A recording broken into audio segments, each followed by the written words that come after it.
बिस्मिल्लाहिर्रहमानिर्रहीम। अस्सलाम वालेकुम। मैं हूं हारून अब्बासी। नाज़रीन कराम, आज हर पाकिस्तानी, हर मुहिब्बे वतन पाकिस्तानी दिल बर्दाश्ता है और अफसोस कर रहा है कि एक शख्स को तमाम रियासती मशीनरी ने मिलकर उसको हरा दिया है। वो शख्स हार चुका है, वो शख्स दिल बर्दाश्ता है, वो शख्स हार कर अपने घर रवाना हो चुका है।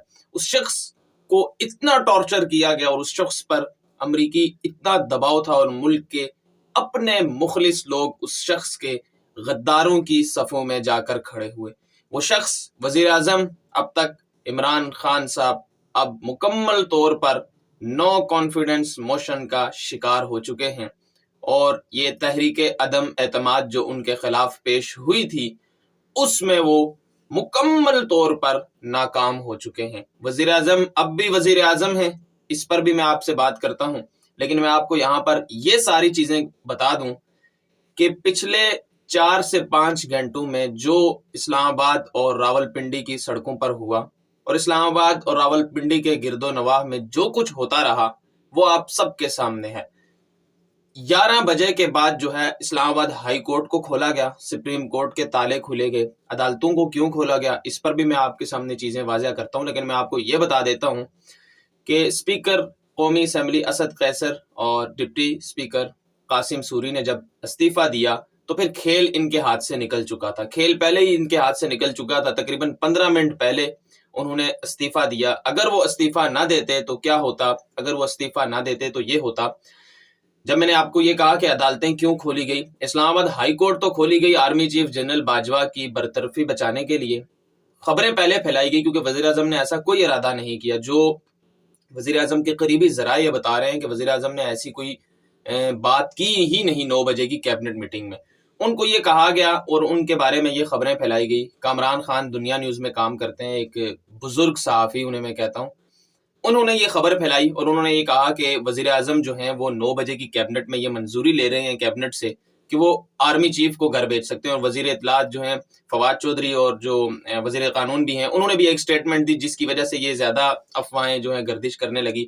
उन्होंने कहा कि वज़ीर आज़म जो हैं आर्मी चीफ को बरतरफ कर सकते हैं, ये उनके पास इख्तियार है और किसी भी फौजी इदारे में वो जो है तकर्री और जो है बरतरफी कर सकते हैं, यानी ये वज़ीर आज़म का इख्तियार होता है।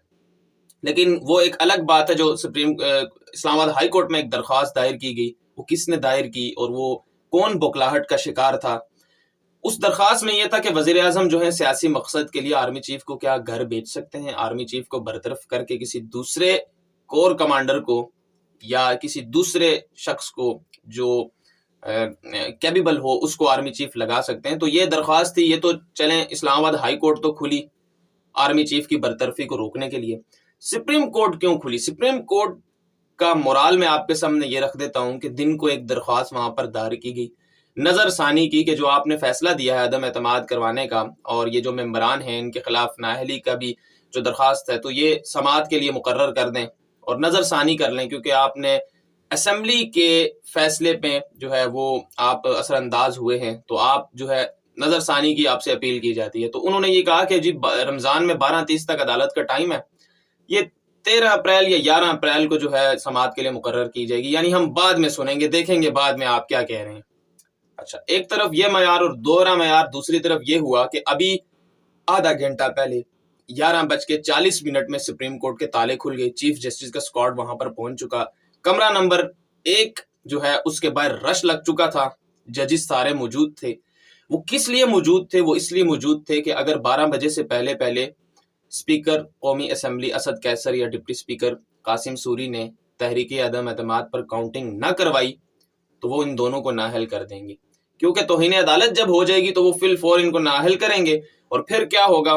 फिर जो कॉन्स्टिट्यूशन और असम्बली का जो कानून है उसके मुताबिक ये होता है कि जो मोस्ट सीनियर जो है पार्लियामेंटेरियन होते हैं उनमें से कोई एक जो है वो या जो इस्तीफा देने से पहले या नाअहल होने से पहले वो स्पीकर खुद किसी को सौंप दे या फिर बाद में वो खुद मैनेज करते हैं और वो इजलास की सदारत करते हैं। स्पीकर ने ये किया कि उन्होंने आज सादिक को खुद ही अपनी जिम्मेदारी सौंप कर इस्तीफा दे दिया और उन्होंने कहा कि मैं इमरान खान के साथ बेवफाई नहीं कर सकता, मैं ये तहरीक अदम एतमाद की वोटिंग करवा ही नहीं सकता। ये खेल आपके सामने रख दिया, अब आप खुद ही खेलें, आप खुद ही वास्कट पहनवाएं, शहबाज शरीफ को और वज़ीर आज़म बनवाएं और वज़ीर आज़म को भी घर भेजें, क्योंकि हमारे हाथ से चीज़ें बहुत ज़्यादा نکل چکی ہیں، اور یعنی انہوں نے اسٹریٹ فارورڈلی یہ کہا کہ یہ کھیل آپ نے رچایا تو اب آپ ہی کھیل لیں، اور جنہوں نے آپ کا ساتھ دیا بس وہ آپ کو کامیاب کر لیں، ہم اس کھیل سے باہر ہو جاتے ہیں، یعنی ہم اس کھیل کا حصہ رہتے ہوئے آپ کے لیے کبھی بھی کوئی کام نہیں کریں گے۔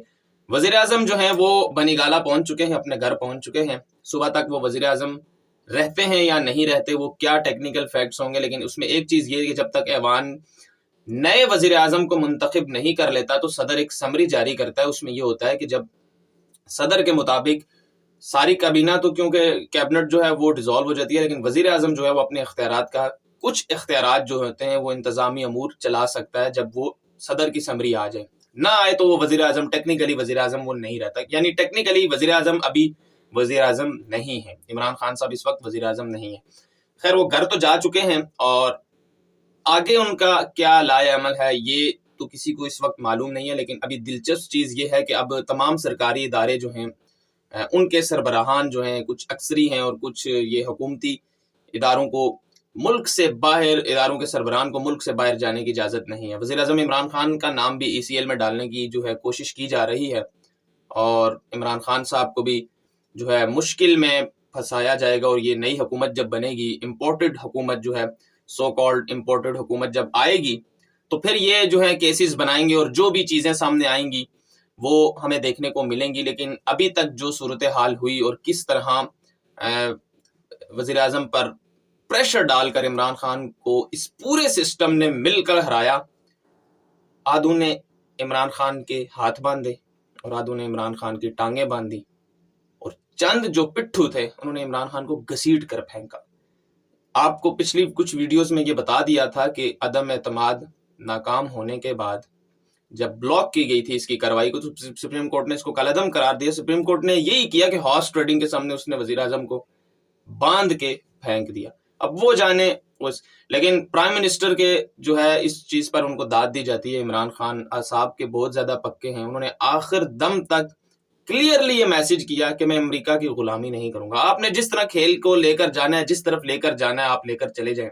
ماشاء اللہ کی باتیں ہوتی رہی تقریباً 2 گھنٹے پہلے، اور ملک میں ایمرجنسی نافذ کرنے کی باتیں ہوتی رہی، اس کے باوجود وزیر اعظم کے پاس چند ایسے اختیارات موجود تھے کہ وزیر اعظم اپنی جو ہے آئینی بحران کو پیدا کر کے کچھ ایسی چیزیں ڈی اسٹیبلائز کر کے خود کو سیاسی شہید قرار دے سکتے تھے، لیکن وزیر اعظم نے جمہوریت کو بچایا۔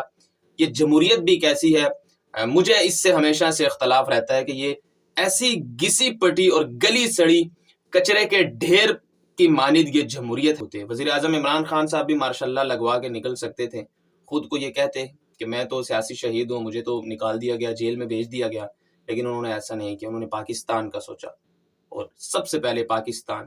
مجھے اجازت دیجیے گا، پاکستان زندہ باد، اللہ حافظ۔